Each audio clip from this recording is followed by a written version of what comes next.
Hello there, and welcome to this course on GPT-4o with Python course. My name is Valentine, and I'll be your instructor. In this course, we are going to undertake this structure, so we'll get to first learn about the objectives or the learning outcome of this learning experience. After that, we'll get to talk about what GPT-4o is, why we would want to use it. Then right after, we'll get into a practice session where we will go through various concepts pertaining to GPT 4.0 with Python. And this will be the opportunity for you to also interact with the model itself, the tool itself, and be able to acquire the practical skills that you probably need when it comes to using it in your projects, using the Python programming language. Then we'll just talk about the next steps. What would you want to learn after this particular learning experience? So let's get started. By the end of today, we are expected to, or by the end of this learning experience, we expected to have achieved these learning outcomes. So we should be able to define GPT-4o model and be able to justify its application through just analysis. So we should also be able to produce text and also image solutions. This is just code, well-organized code that performs specific tasks by applying this particular model and also using the Python programming language. We should also be able to evaluate the effectiveness of GPT-4o in addressing the various specific problems that we might have. So looking at the results that we get from the model and evaluating or assessing whether it's sufficient enough for the use case that we have. We should also be able to recognize and analyze limitations of GPT-4o when applied in real-world scenarios. So these are the objectives. By the end of this learning experience, you should be able to come back and say, all right, I've actually achieved what I was meant to have achieved. So starting off, what is GPT-4o? So GPT-4o was released not longer than 24 hours ago at the time of publishing this video, and it's the most advanced multimodal open AI public model that is faster and cheaper than its previous versions. That's GPT-4 Turbo. And what it means by multimodal, it just means that with the tool itself, or with the model itself, we can be able to generate text as well as also, we can generate text, but at the same time, we can give it text as well as images. To also an extent, we can also give it videos, but again, not really videos as files, but indirectly using other tools that break up a video into images. So that is generally GPT-4o, and it has a 128K context, which just means that the size of your prompt or the instructions that you give it can be as large as 128K tokens. You can think of tokens as more like words, individual words. And it has knowledge of up to October 2023. So if you ask it generally about events that have occurred before then, it should be able to give you. But again, this does not mean it's trained in everything. So sometimes you might ask it about an event that may not necessarily be well documented about that happened maybe around September 2023, and it may not necessarily be able to give you that response that you desire.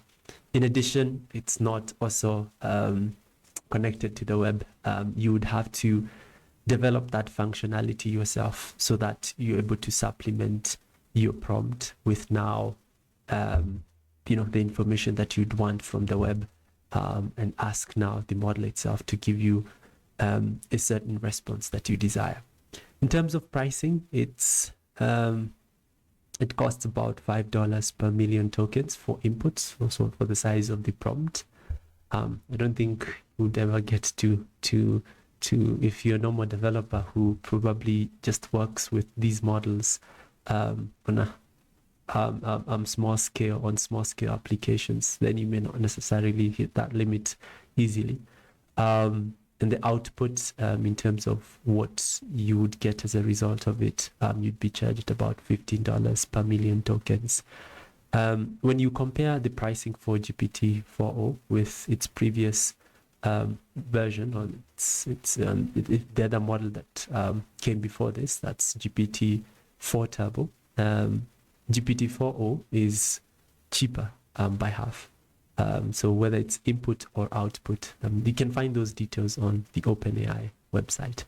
In terms of capabilities, we can be able to generate text from GPT-4o. We can also be able to analyze text. We can give it text, ask it to give us some sort of analysis that you would want. Maybe it could be text extraction or summarization, or some creative sort of action that you'd want it to undertake. Then you could also be able to get that from the model. Code generation, the same case. You can ask it to generate code that you would want to use it in your applications. Of course, I'm taking into mind the potential risks that the code might pose. So you need to also evaluate whether the code does what you asked it, does what you would want and not more than what you want. You can also analyze, you can also debug code. So if you have problems, you could also give the model the code, and it would give you some sort of analysis that tells you what the code is about, or based on the specific request that you might have, it gives you an output that pertains to your analysis. You can also give the model, because it's a multi-model model, you can be able to give it images, and it would tell you what exactly is in those images. It can tell you if you give it multiple images, it can tell you what similarities there are, or even differences in those particular images. You can even ask it to perform advanced tasks, such as maybe create content out of those models, out of the model that you have. Like, ask it to, if you've identified maybe a certain type of bread, and you have a photo of bread, and you ask it to identify what that bread is. It would do its best in identifying the bread, and you can still further in your prompt ask it to give you the recipe for that type of bread, and even also add more in terms of other tasks that you'd want it to do, and it would give you all of that. On the other side, it also would be capable. It's actually also capable of being able to provide analysis in terms of video, but this is an indirect capability, where you would need to understand that video generally is made up of just different frames, which are just different photos or different images, and you would need to pass those images. You'd first of all need to break down your video into chunks, into just frames, then pass those frames to the model itself for analysis, and then it would give you a response. At this time of publishing of this video, there isn't yet a solution where you give the model a video file, like a .avi or an MP4 video file, but instead the indirect way is just to split the model, split the image, split the video into frames, and then pass those frames to the model for analysis. So those are just its capabilities. In terms of use cases, there are just different use cases imaginable. These are just some of those use cases that have been listed on the OpenAI website, where you can draft documents. You can create documents out of text, out of images that you give the model. You can create computer code. You can answer questions about a certain knowledge base. You can analyze text, give software natural language interface. Like, you can do a whole lot of tasks, imaginable tasks, depends on whatever use case that you might have. When it comes to requirements, so if you would want to work with this model, you first of all need to get an OpenAI account with access to the API. And also you would need to ensure that you have some credits within your account. So it could be $5 usually, which is the minimum to be able to interact with the model. So you need to top up that. You'd also need familiarity of some language that you would use to interact with the model. By language, I mean a programming language. In this case, for our use case, for our workshop, we will get to learn about how we can use the Python programming language to interact with the model. After, another prerequisite that you need or requirement would be some domain expertise. So yes, you might learn maybe how to work with a language, but maybe in some contexts, generally in reference to maybe programming, maybe there is a certain area of using Python that you're really good at. So you might end up finding some use case of the API in that area. So you need to think about maybe problems that you can solve using the API, using the model itself. And that might involve you having some domain expertise in either programming, software engineering, which is normally programming, software engineering. I think software engineering is usually just a modern term of programming, data science and data engineering problems. Yeah, so those are just some of the requirements that you would require in order to undertake even the learning experience that we are going to be undertaking. We would be going through the basics of that. And yeah, so that's generally it. So this particular, not even generally it, I think maybe there's one more thing that I needed to have just quickly talked about before I go into the practice work. In terms of comparisons with other models, there are other models by OpenAI, GPT models. There is DALL-E. Well, DALL-E is not a GPT model, but one could figure out that. But there's DALL-E, there's GPT 3.5, GPT-4. Then there's GPT-4 Turbo, which is the one that comes before GPT-4o. And you can compare them across different criteria. In terms of input modality, you can give text to DALL-E, the model itself, then it gives you images. The model itself, that's DALL-E, also has the capability of just you giving it some images, and it would be in a position to help you maybe deliver some image editing task. There's GPT 3.5 and 4, which primarily only take text as input, as opposed to GPT-4 Turbo and 4o, which can take text and image. But again, I've mentioned video because you can still be able to work with video as input, but indirectly. In terms of visual analysis, you can be able to get some excellent results with GPT-4 Turbo. But of course, because you're not able to give GPT 3.5 and GPT-4 images, you may not be able to get some visual analysis. In terms of being able to generate code text, you can do so with models such as 3.5, 4, GPT-4 Turbo, as well as GPT-4o. Something to note is that you can also indirectly be able to generate images with GPT 4.0, but you'd need to use DALL-E for that. So you'd need to use those two models. So for example, once you have gotten content maybe from a video, you can be able to create a prompt that you then use with now the DALL-E API, and that would give you an image as a result of that. There is another model called Sora, which hasn't been released to the public, still waiting for that. You can also, I would assume in the near future, you should be in a position to also create videos. So using now maybe GPT-4o or even a better model. So my prediction is that there will be a model where you can be able to give that model text, image, and video, and it can also be able to give you text, code, image, as well as also video. So those are just some of its capabilities, but again, also it's important to take note of these limitations. So when you're using GPT-4o, you might get incorrect, or misleading outputs, considering that the model itself has been trained on some training data.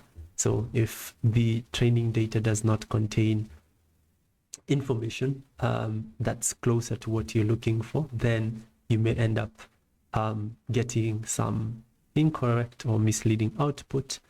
The model itself still, again, may struggle with tasks that require deep understanding, maybe specialized knowledge in medicine or science, or in some area that's not well documented. And that would mean, of course, the training data does not take into account of that knowledge. So you'd end up getting what may be actually not factual. It's also not advisable to use the model for specialized medical images in terms of analyzing or interpreting, taking into account what we've just talked about, the lack of specialized knowledge. It also may not perform optimally when handling images maybe with text of non-Latin alphabets, such as maybe Japanese or Korean. But again, a lot of work is being put towards that, and it also may generate incorrect descriptions or captions in some certain scenarios. Again, if it lacks, if the training data did lack knowledge of a specialized area. So those are just a few of the limitations that you might want to take into consideration. So it's not a holy grail. If you create a solution using GPT-4o, it's not a holy grail solution that gives you what you really, really need. So it's not like a godlike solution. It's just science.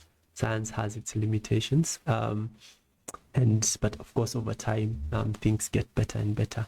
So moving on, we are going to go into our practice work. And at this particular point, I'm going to ask you to visit the resources link in the description of this video, and then click on that link, and it should take you to the Afterwork website, where you can be able to download the sample practice notebook, the one I had displayed earlier. And that's what we're going to use to go through various concepts in relation to text generation and analysis, as well as generally image analysis.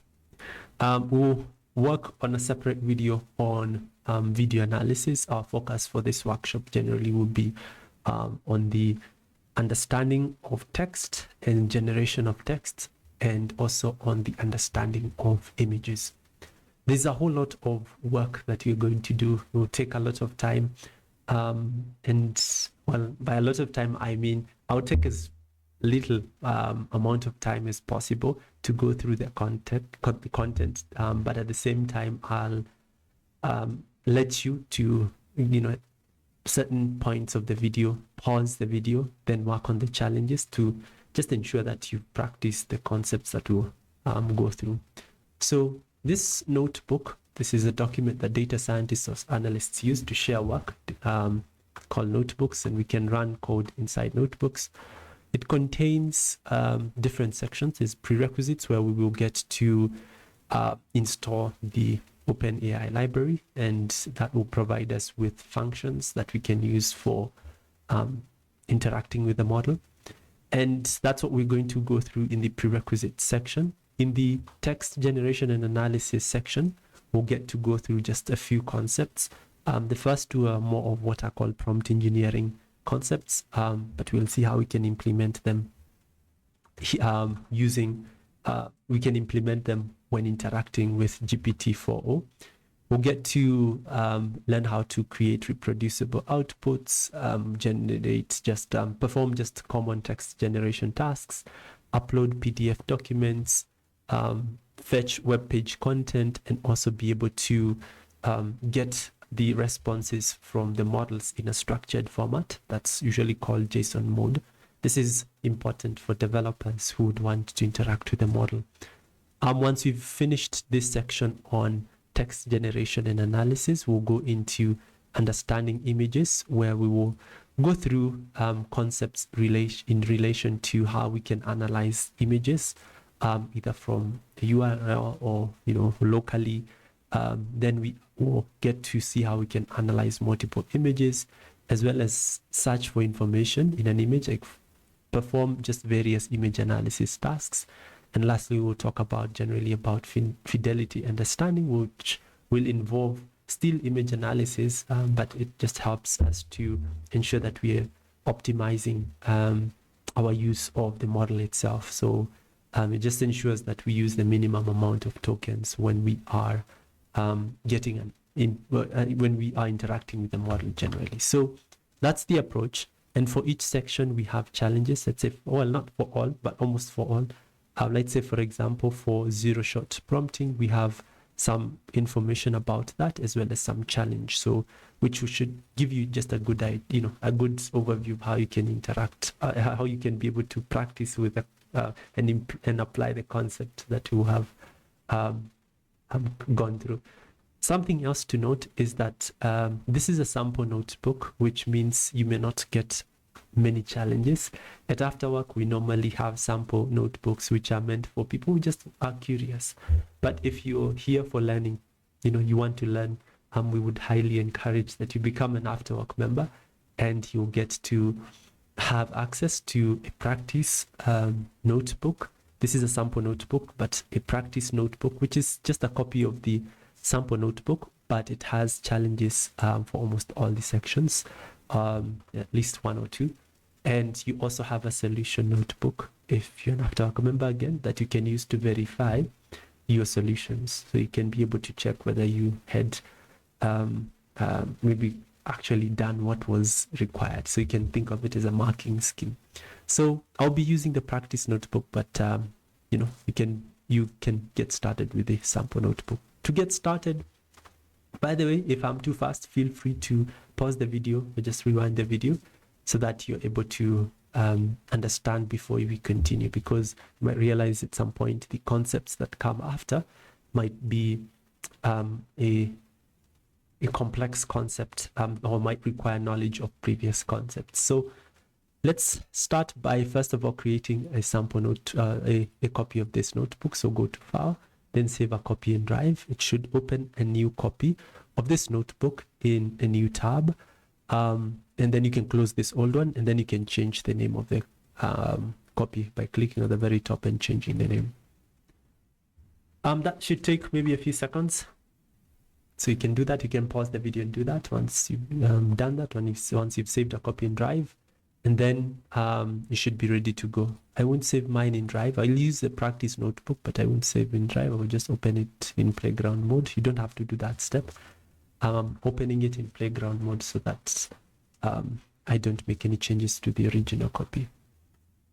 All right, so starting off, once you have your own copy, you need to click on connect. So connect this notebook to Google servers, which will run the Python code that we're going to be working with. Then after that, the next thing that you need to do is to run the prerequisites. So once it has connected, you should see a green check. Then we can now go through the prerequisites. First of all, we're going to install the OpenAI library, which you can click on this icon, just click on run anyway, and then it should take maybe 10 to 15 seconds to install. Shouldn't take a lot of time. In some cases, just takes maybe 5 seconds, depending on the speed of the internet. We don't have much control of what's happening, so just give it some time. So we're going to import the library, and then we are going to import this class called OpenAI class that will come from the OpenAI library. That's what we are going to be using for our analysis. So let's do that. I think mine has disconnected. It will connect again in a few. Let's wait for that. All right, so it has installed. Then we can import the OpenAI class. Libraries normally would be organized in classes or modules. So we're just going to import this class. and now be able to use it to set up our API key. For this API key, I'm going to change it. You won't find this API key. You need to create your own, and we've shared a link in the description of this video, so you can click on that link and create an account with OpenAI, and then you can be able to create an open AI key. I can check whether let me see if I can be able to demonstrate that. So once you have logged in into your account through the link that we've shared, you can click on the API keys tab on the far left of your screen. So you can see on my screen, and then you can create a new secret key. Just give it a name, you can give it a project, then you can create a secret key and you copy that key. And that key is the one that you're going to be using for the case that you have here. So here, this is where you're going to paste that key, as I did. Yeah, so just do that. Just visit OpenAI API section on your on the link that we shared. Just sign up if you haven't created an account. Then once you've logged in, just go to the API key section and be able to do that. You might also notice that probably there could be requirements that maybe you don't have credits. You'd have to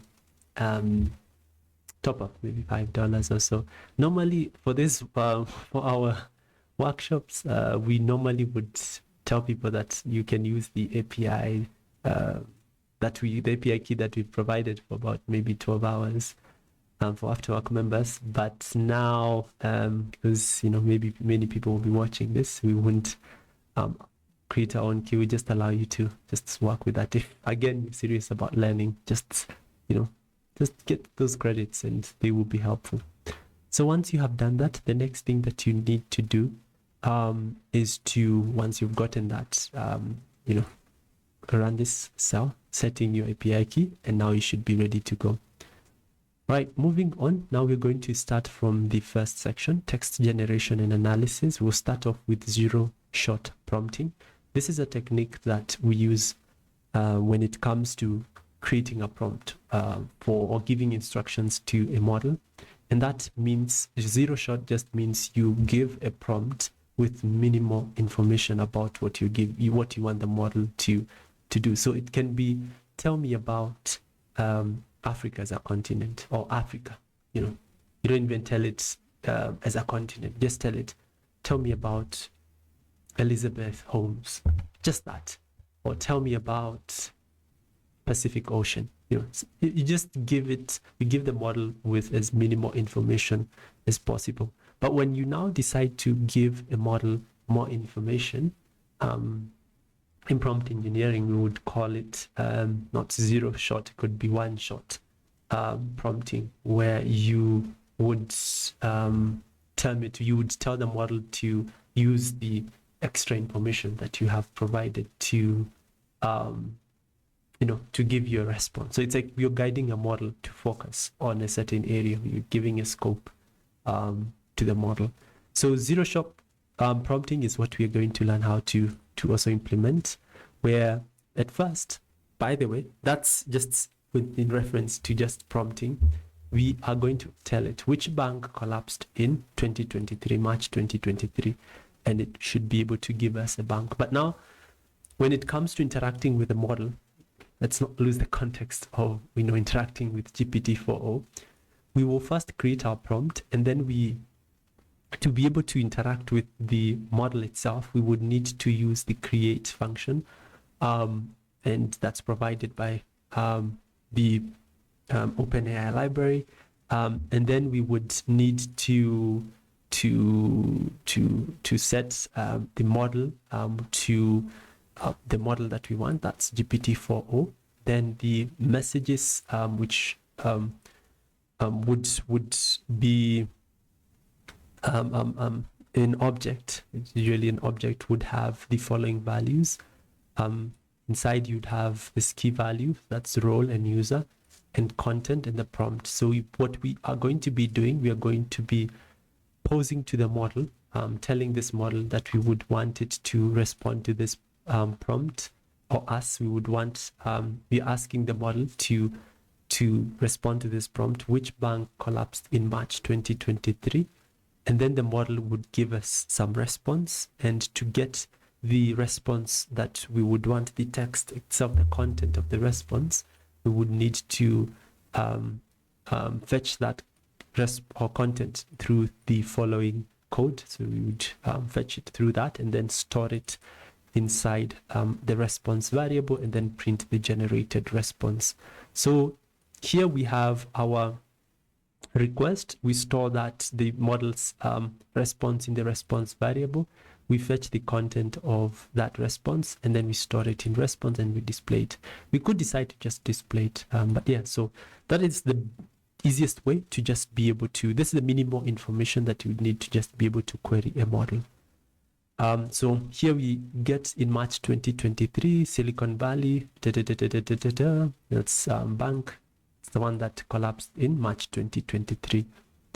All right, at this particular point, pause the video and then work on this challenge. You're going to write code to prompt GPT-4o to generate a creative story using zero-shot prompting. So ensure that your prompt here incorporates zero-shot prompting, the approach itself, so that, and once you've done that, so you don't give much more information. I know sometimes people would want to think of, I just want to write a prompt, but just to make it a bit more of a better learning experience. So for two birds with one, you will learn just how to create a zero-shot prompt, as well as also just be able to send the prompt to the GPT-4o model to generate a response. Do that, and we've provided you some text to just guide you. Once you're done, we can continue to the next step. Chain of thought prompting. So aside from zero shot, so here we have zero shot. By the way, I hope you've already done the challenge. I had mentioned, just pause the video and then you can continue. So once zero shot prompting just involves telling a model, asking a model with just the minimal information possible. Chain of thought prompting just involves asking a model and asking it to follow some steps. So for example, we'll still use the same code that we had here. So this is almost the same code, but now we are going to ask it to perform this task. What is 100 degrees Fahrenheit in degrees Celsius, and calculate step by step. When we say step by step, for it to arrive at the solution, it needs to give us the steps that it did. And the model itself, GPT-4o, will be able to calculate it. Normally, it's good practice to follow these steps because models tend to use their own strategies to come up with a solution, which sometimes may not be the most appropriate strategy that it uses. But it just helps you to understand how the model got to the answer, and it also helps the model to get to the answer in most likely a desired approach. So we do the same thing. We write our prompt and pass it to our function, and then we get the content from the response and we print it out. Awesome. So here you will be able to see the steps that the model took. This is text. As you can see here, it's written in a mathematical language, and we normally call this latex or latex. So latex, it's usually a way of writing mathematical functions in a code format. So you really, if you display this using in a document such as a markup document, it would be rendered as a mathematical formula.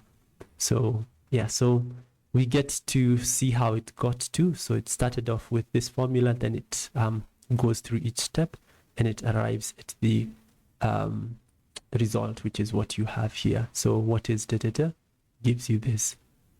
We're also going to learn how to, we can also, by the way, we're also going to learn how to maybe ask the model to give us just the answer later onwards. So pause the video and then work on the challenge. Reproducible outputs. So we can also use what is called a seed parameter to be able to get requests that we would like deterministic outputs for.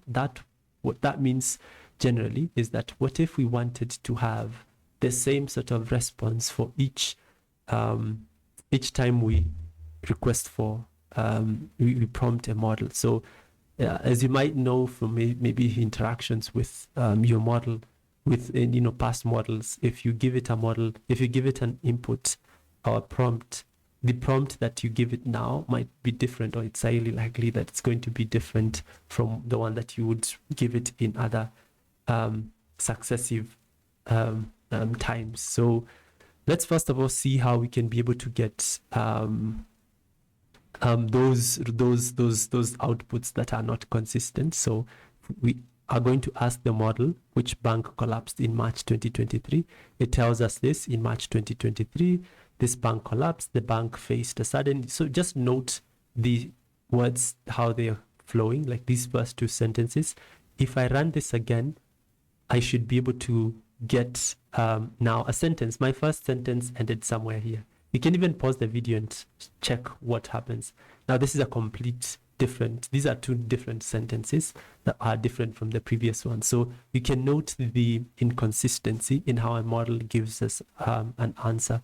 But if you would want to get the same answer throughout, we would use what is called a seed parameter.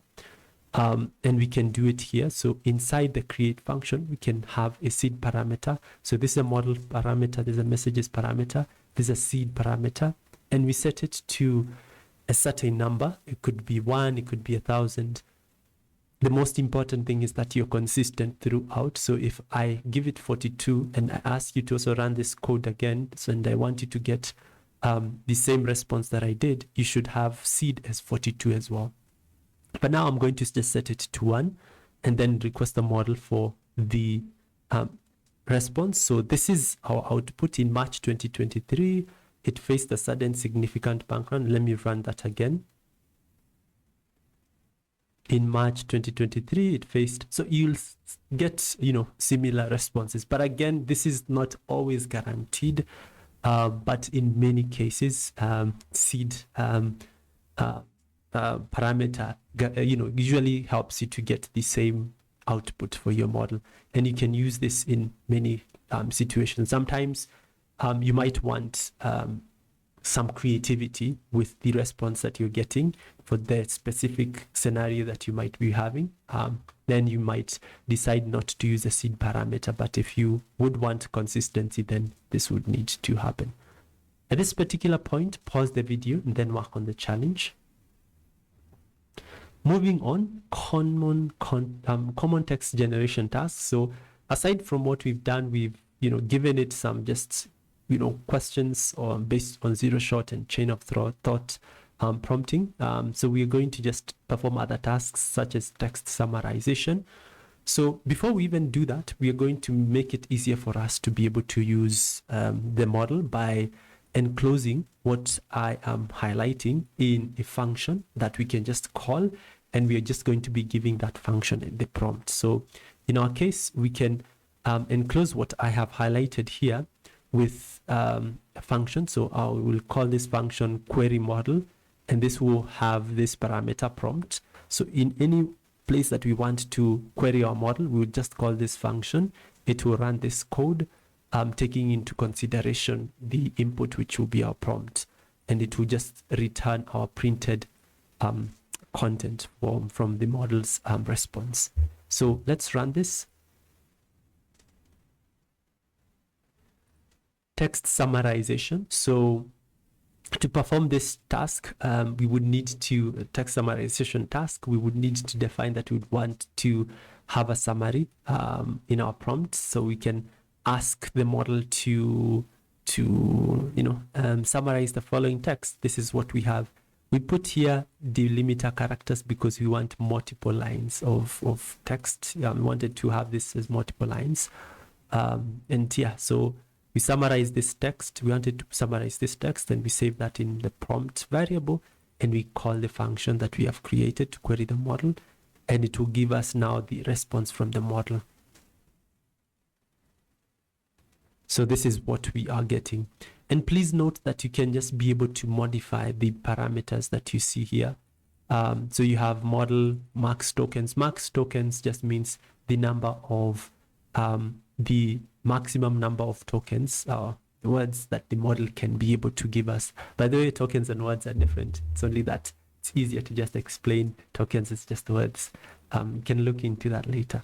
So ensure that we have this temperature. Also just ensures that you have some level of the same, just the same. You have also some consistency as well. So you also don't want some creative aspects included too. So you can use seed and temperature all together.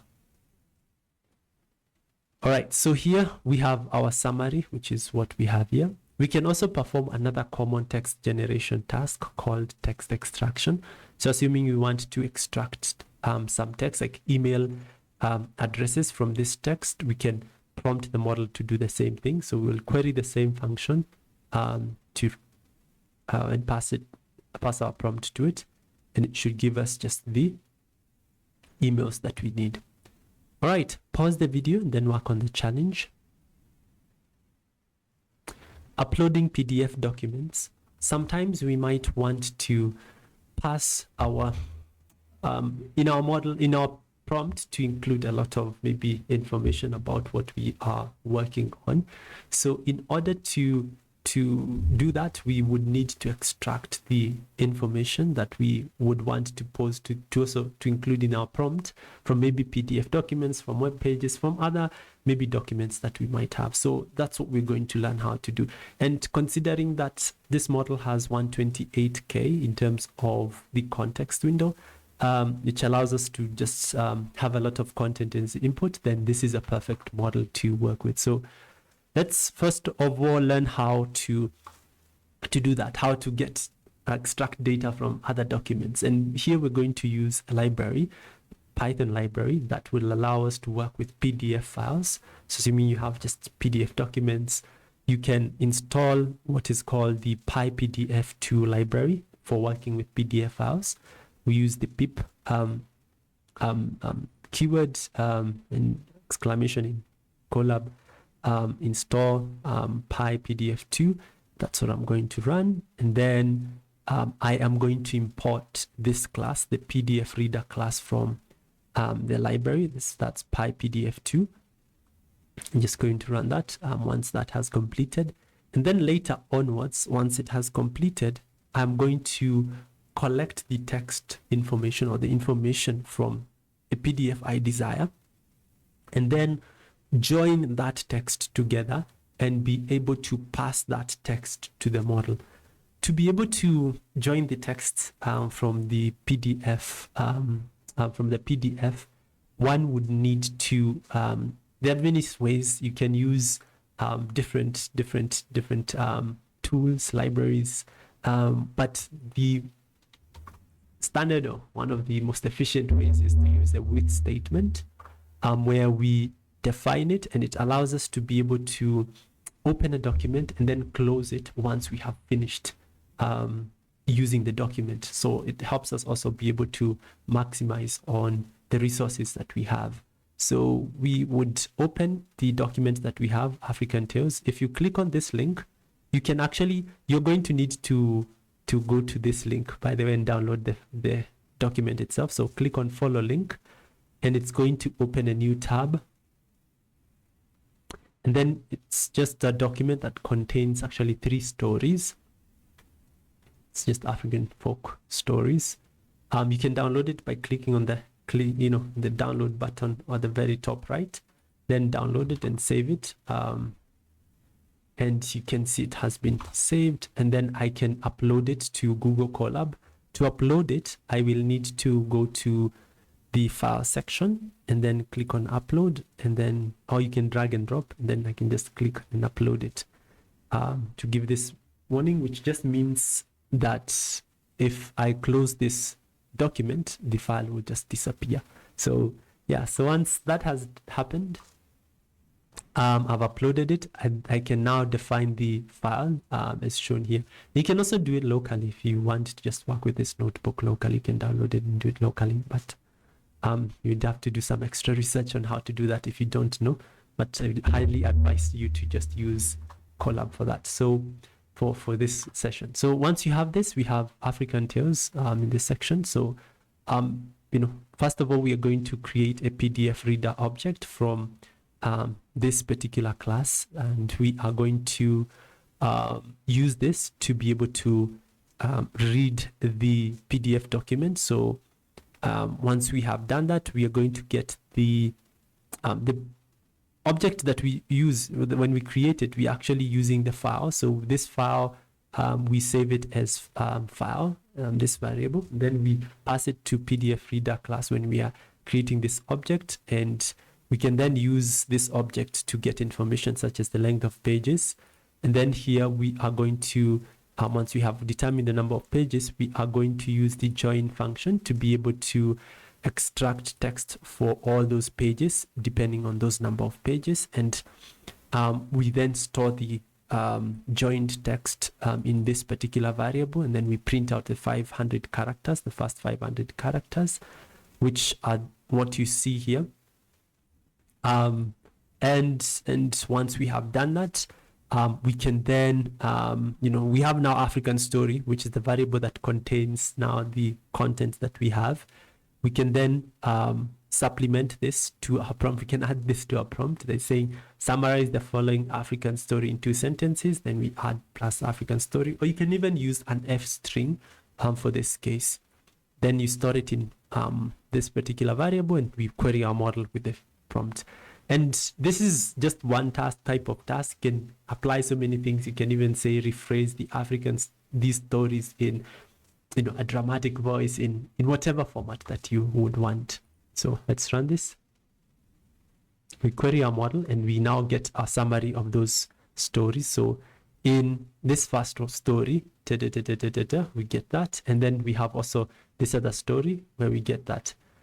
You might also note that in our original document, we had The Man Who Never Lied, we had Clever Jackal, and we also had a third one. So it seems that our model did not give us what we really wanted, but you could always run that and see whether you're going to get 3 stories. Actually getting 2. Actually we get 3. We get 3, while this one, it's only that they have included it in the second summary. So, but you can always ask, we asked it in 2 sentences. Let's say in 3 sentences. Let's ask it in 3 sentences. It's because it followed our format. So we should get 1, 2, 3. Yes, here we go. We have 3 sentences. So it gives us just a summary of those sentences. And yeah, you can do something with this information that you have. All right, pause the video and then work on the challenge. We can also fetch web page content. So for example, we can decide to fetch our content from a Wikipedia document, and that involves learning how to scrape data. So it's called web scraping. And to fetch maybe content from maybe a Wikipedia page, we would need to use a tool like requests to be able to make HTTP requests. So this just means being able to tell a web server that it wants these pages, and the web server gives it back. Once we have those web pages, because our website is made up of web pages, we would then use another library called Beautiful Soup to be able to extract the specific contents that we want from the actual web page. So because of time, I won't be able to go through in detail what exactly is happening. What I'm going to just explain what is happening is just I'm going to explain broadly, but again, this to be able to understand what's really, or to acquire the skill, especially for a skill pertaining web scraping, is actually advisable that you go through a different course on web scraping. We have that also on our website. That's afterarc.ai. You could always feel free to explore that. But yeah, so let's do this. Let's first of all import the 2 libraries, one for making requests and another one for passing or extracting the content from the HTML web pages. Then we make our request using the requests library in the get function. We store the response, that's a web page, in this response variable. This just means if the actual response was successful, if we actually got this web page by 200, it just means it's a status code. It just means that the response, that the request that we made was successful. Then we run the code that we have here. So once it's successful and we've gotten our response, we use Beautiful Soup. First of all, we create an object for Beautiful Soup, and then we get the text from the requests, from the response that we got from the request that we have from now, the request library. We get the text and we use this particular it's really called a parser that allows us to be able to go through the text that we have and be able to find the specific content that we have. Web pages are made up of HTML documents, so we are going to specifically find this div tag or div element that contains this class. It has this attribute class underscore, and it has the class underscore attribute has the value MW parser output. So we want to get the contents of the div tag that has this class, and then we extract the paragraphs inside this div tag, and then we combine the paragraphs until when we reach maybe a certain limit. We want to reach 5,000. Normally, you wouldn't do this. We're doing this for the purpose of just ensuring that you don't have a lot of content for querying your model. Otherwise, if you consider every content that you work with, for this particular learning experience, you end up just spending a lot of credits on your account. So just ensuring that we don't do that. So here at the very end, we get content that has the 5,000 characters from this particular web page, and then we can print it to display that. So I'm going to run this to import those libraries, and then we have this content from the web page. This is what we have now, and then we can now we can supplement this with our prompt. So please produce a concise summary of this content, which is what we have, this content, which is what we have here. And then you can run this, and then you call the model with the input, and then you'll get a summary of that content that you want, which is what we have here. All right, moving on. JSON mode, you can also be able to request for a format, that JSON format, a structured format from the model, using the response format parameter for the create function. And we set it to have this dictionary that has a key value of type and key of type, and also value of JSON object. And then in addition to that, we would need to specify that we want to have the model give us some output. You could be even in the prompt, but normally you could use the role system and also inside the content key to be able to define that you want an output of JSON. But again, you need to do these two things. This particular need to set that up, and also you need to set this up. And also you can also have the seed parameter also taken into account here if you want. Then we query the model once we have done which bank collapsed in 2023. So we'll get an answer in a structured format, which is a JSON format, which you can be able to retrieve and also use now programming languages to extract information from a JSON format and create some impressive applications. All right, at this particular point, pause the video and then work on the challenge. Now, understanding images. So when it comes to working with images, we would need to pass an image to our model, and we can do that mostly like what we did with the prompt, but there are two ways. First of all, we are going to pass our image as a URL. So we can pass the URL of the image to the model, and the model itself would give us some sort of analysis or response based on what we want. So we would give it two things: the text that we want, as well as also the image that we would want it to do an analysis on based on the text that we have. So it's almost similar. The only thing that we're going to do, we're also going to create a new function here called query image model. But this function will take our prompt, some instruction that we want to ask the model about the image, and then image URL. And then inside our images, our messages parameter, which we set it to have an object as shown. So this particular object has these particular attributes. So we have what you can see here. But something to note is that for role user, it's almost the same as what we had here. The only thing is that we are just expounding more on the prompt for the content key that you see here.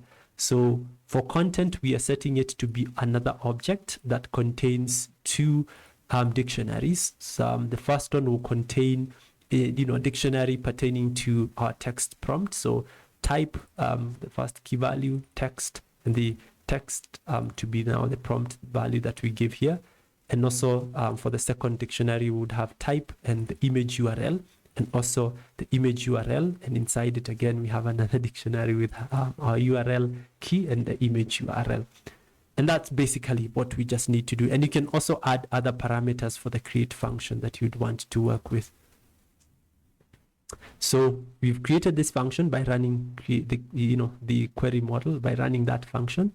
Then we can analyze an image from a URL. So once we have this particular function, we can now pass an image URL as well as a prompt. So assuming that we have this prompt, so this is the prompt that we have, what's in the following image. And again, you could always follow some best practices, prompt engineering techniques like zero shot, one shot, or chain of thought prompting. So you could always do that. We provide this image URL afterwards, which we have here.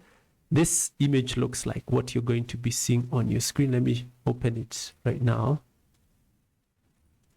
It's not going to be that clear, but it should give you some good output. So this is the image that you can be able to see. And we are going to ask the model what's in that image. So we query the model, query image model, we give the prompt and the image URL, and we get a result.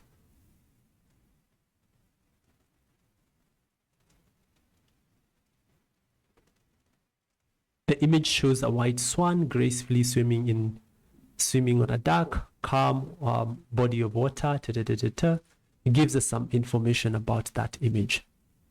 We're going still to use the same image, but here you'll note that we're using a JPEG image. So this model, GPT-4o, can take different image formats, not just JPEG, can take also PNG. So that's what we're also going to see in this other case. This is a URL, but it contains the PNG image. It's same, just image, but in PNG format. So we query for that, and that's what we're going to get here. May take a few seconds or so, and we also get the same thing here, same response. The same case here, we can also get to have our image in a WebP format. This is also the same image, but in a WebP format. We also get the same response. We also can also have a GIF. So if you have GIF or GIF, you can also do the same thing. So if you're interacting with that kind of content in your application, maybe you can also be able to do the same thing. So this is a different image. It's not the one that we had. This is a different image. This is what we have. This is the GIF that we have. Yeah, so just flowers and a couple over there. But yeah, you can always drag your mouse and click on it to be able to explore it. All right, at this particular point, pause the video, then work on the two challenges. All right, assuming that we don't have our images on a URL, we can upload them to, a certain, maybe we might have them locally, and we might be doing our analysis somewhere. And, this is the approach that many applications would undertake, assuming that you have collected images and stored them in a certain web server, and you would want and in the same web server, you have your application, you're deploying your application from the same web server, then you can just use this particular approach where you just upload the image from a locally available image. So this approach, in order to work with images that have been stored locally, you would need to convert your image into a you need to encode it. You need to create a binary format of the image. So you need to have your image represented as a base 64 encoded image, which is generally a long string. But how we do that, we can use the base 64 module, which by default you would find it you would need to import it. Then once you import it, for ease of just working with this particular for ease of performing what we want, we just create a function, and this will just be able to get the image that we have locally using the with statement. So we have our image path, which we give it here, and we save it as image file. Then we give now that image file variable, and we apply the read function from the image file, and we pass that to B64 encode function from base64, and then we apply the decode function UTF-8, and we have that. As a result, we will get an encoded image which we return, and what we return is just a long base64 image. It's just a long string that represents our image. So let's run this, and this is what we are going to be passing now to our model. So again, here we're going to now create a function to query the model and with our prompt, but now here we're going to pass instead of the URL, we pass the base64 image. We define the parameters for the create function. For the messages parameter, what we are going to do in the content, you'll see that we first of all set up the prompt, but then later we set up another dictionary for the image. We can define now our image as shown. So we say type it's actually an image URL. Image URL, actually almost the same, but the only thing that we have is here we have just an F string, which we include our base64 image as part of that particular F string, which is a long string that we got from our encoded image. And generally, that's what we can be able to do in order to get our analysis. So we are going to create this function to query the model, and then we now check that out. So assuming that we have this particular image locally, so we're going to download it. Just drag your mouse on top of the link and then click on follow link, and then you can right click on the image. It's the image that you see here. Then save image as, then you save it as what you would want. I'll just save it as image upload as the way it has been. It will just download it. Then I'll upload it to this section. Click on here, then upload it. And what we see here, so we have image upload. So we are going to, this will be our image path. So image upload.jpg would be our image path. Basically we just get the base64 string using the encode image function. So this function, we use it and we give it our image path, and we get the base64 string, and we pass it to this new function that we've created for querying that function. Then we print the generated response. Oh, sorry, I needed to have, okay. Oh, it says image. Okay, so JPG. So here you need to change, not JPEG, JPG. Sorry for that. It will take a time. Then it just gives us the response. The image depicts a dimly lit dark room with an open door, which is what we want. And again, you can do so many things. You can, with this, you can have multiple images, which would mean that you have maybe those locations represented as maybe lists, items that you then pass to the function. But again, you need to modify how you structure your function for you to be able to handle multiple images. But we'll see how to do that, especially when we are working with URLs. We won't go so much into locally, but you can always explore how you can just look at how you can modify the code.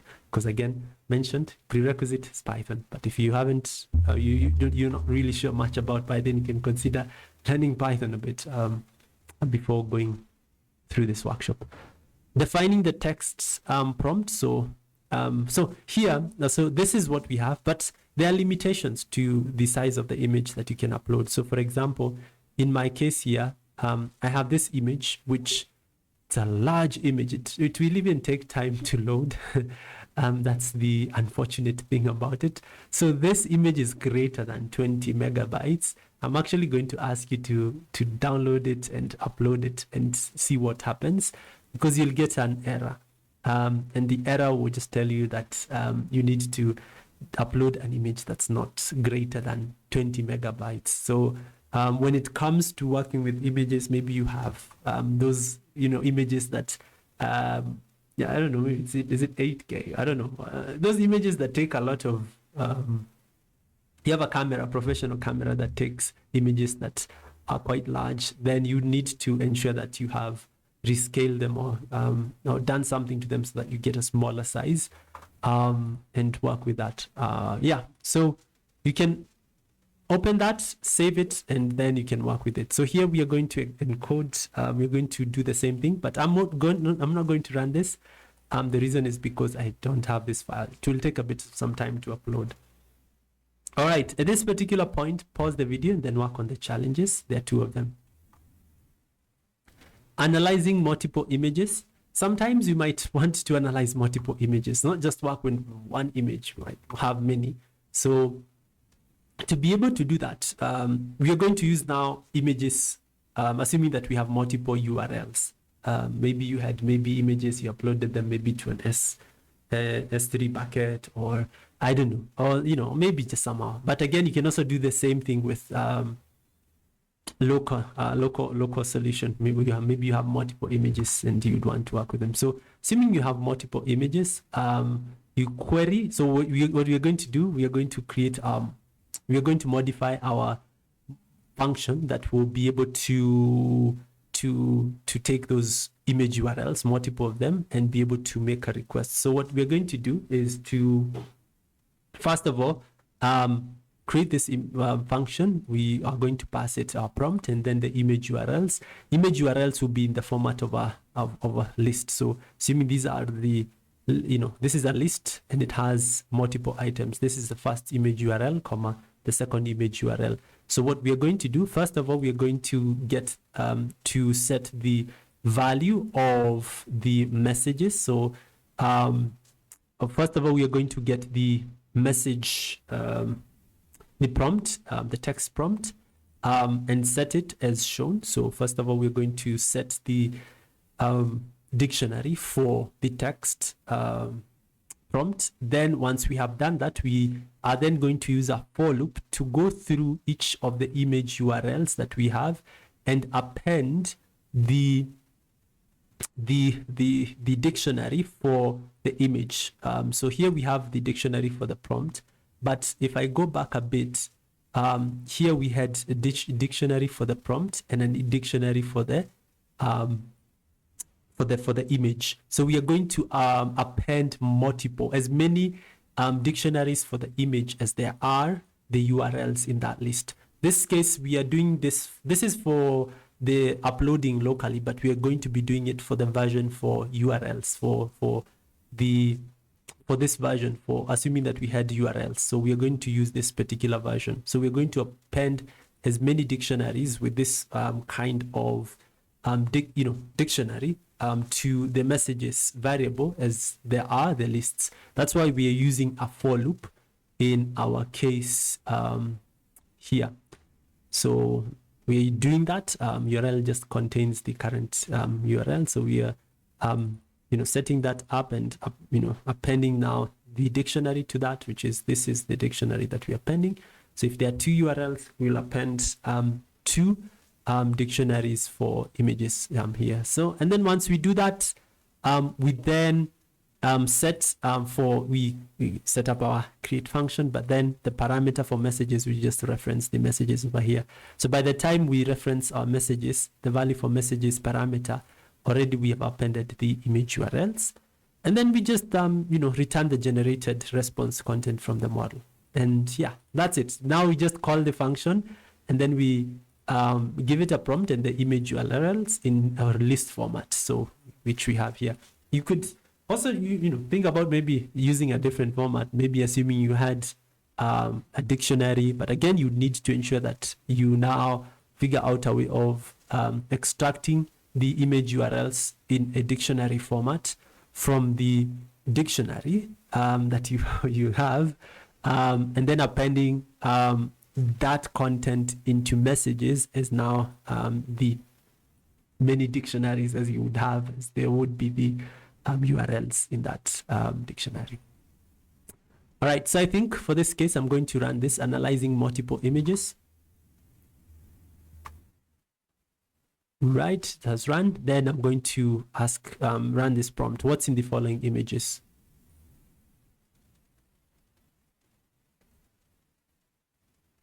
And you'll note that we have so many different functions that we've created. So take note of that, not to reuse any, a function that you've created before. All right, so this is our analysis of both images. All right, at this particular point, pause the video and then work on the challenge. Work on those both challenges. And once you're done, by the way, if you're an after-work member, you could always just verify your solutions. All right, searching for information in an image. So sometimes you might want to search for information in an image. So for example,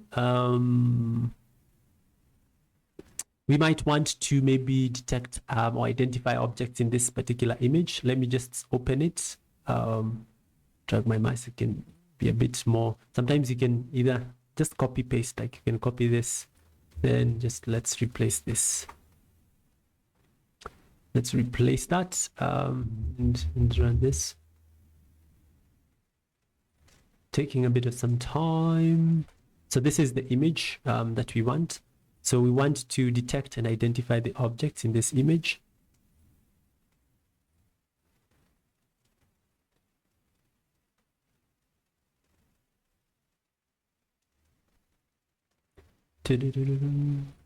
So the image shows a cluster of ripe and unripe blackberries on a plant.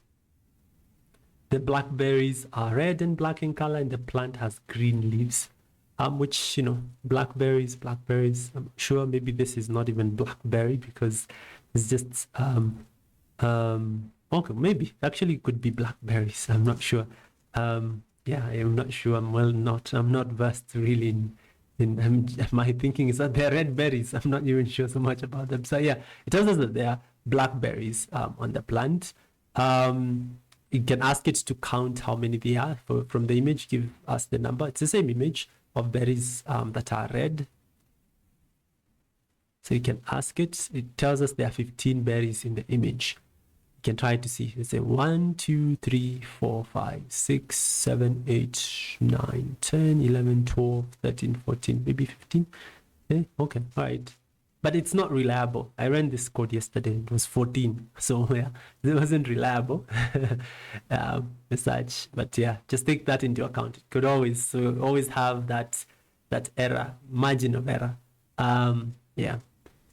But the capabilities over time get better because the definition of what is red in this case would vary. So you might need to ensure that you give a definition of red in the sense that maybe you define red as colors between a certain range of hex colors. So yeah, now this is the one, define an advanced prompt maybe for just the object detection. So give me the recipe for the bread in the following image. So I'm going to open this in a new tab.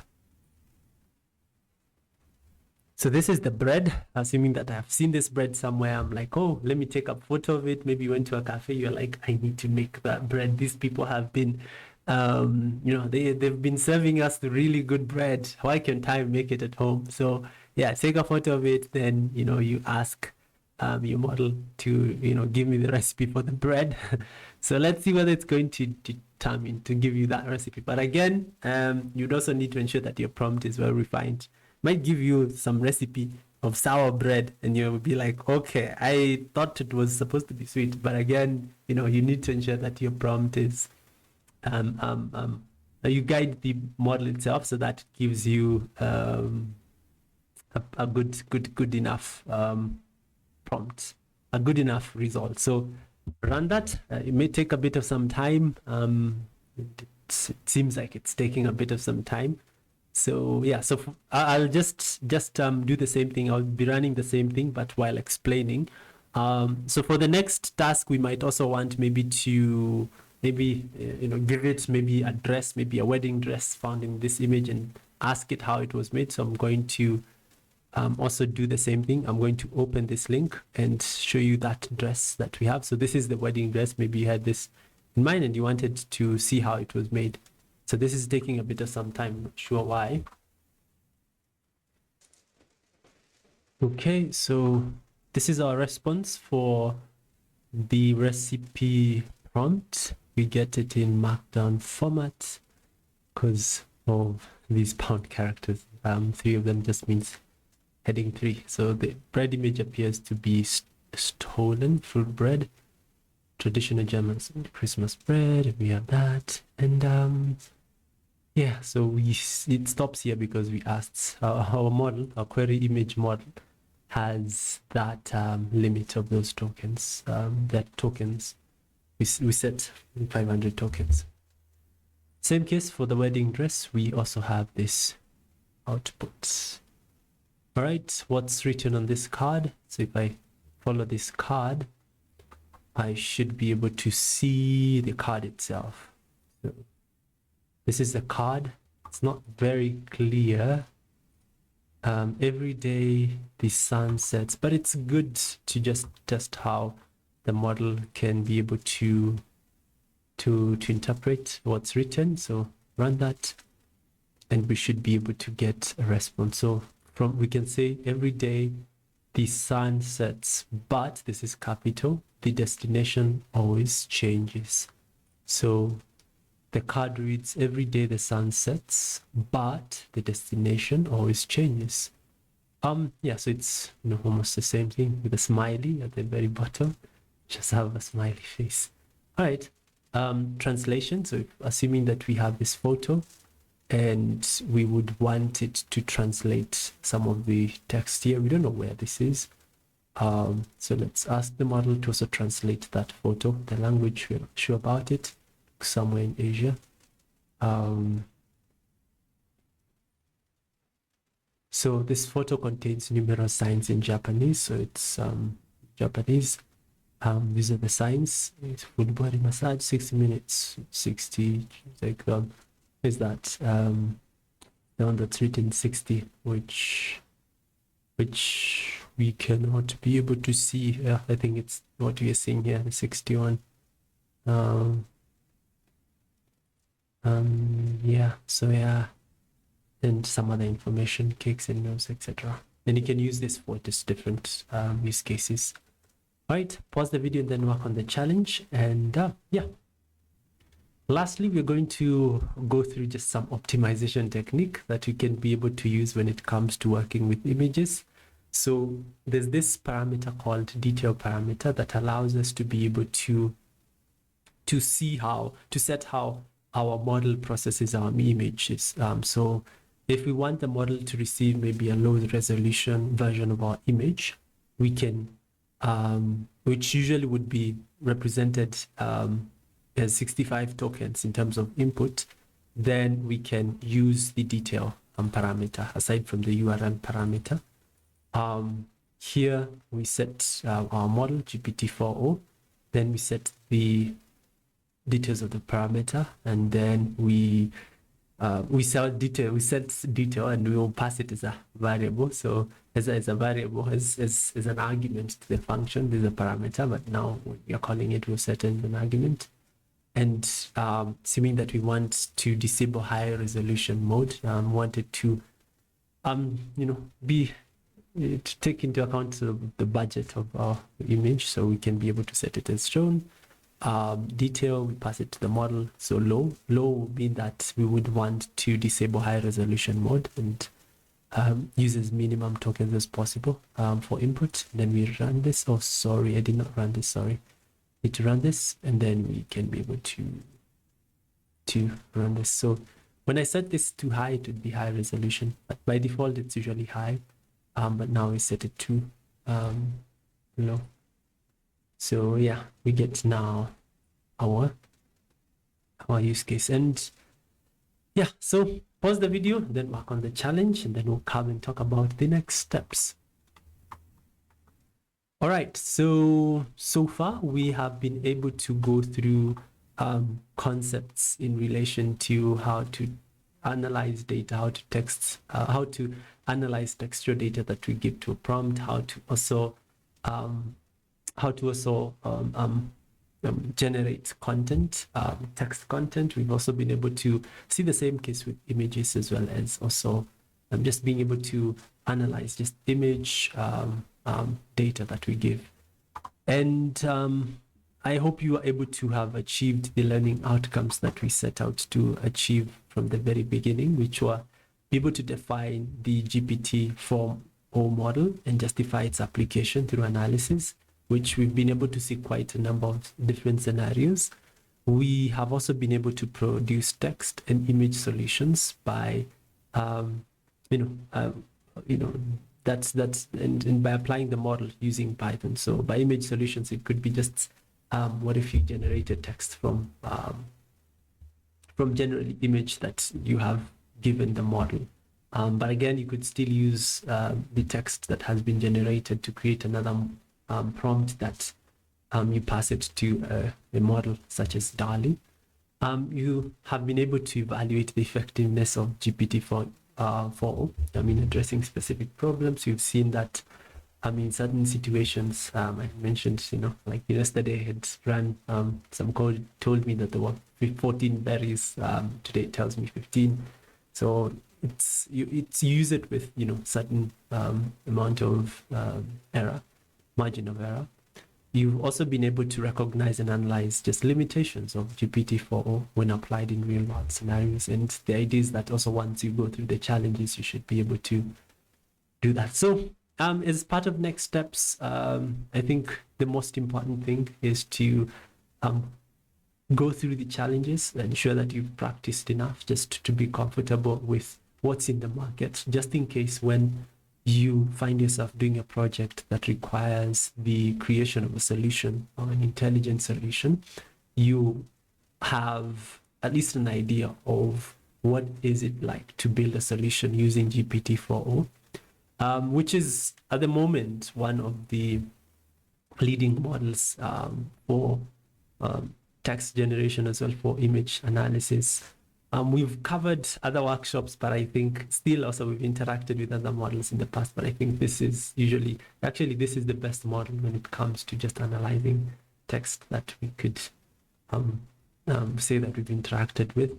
However, it's also important to also know what's also out there in the market. So you can always feel free to interact with other models provided by other competitors or other providers of such large language models, whether it's cloud, looking into that, or llama models, also looking into those types of solutions. So that would be a recommendation on as the next thing. Or you might want to also think about just working on different projects in your area to ensure that you're well versed in application of what we have learned.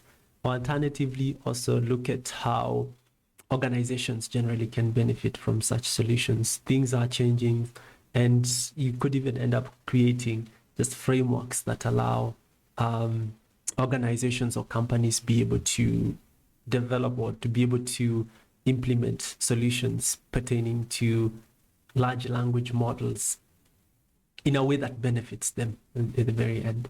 So that's it. If you did love this learning experience, and it's quite extensive, be sure to give this video a thumbs up. It just tells us that we're doing something that you would want to see, and it tells us just to keep on doing what we are doing. Just continue doing.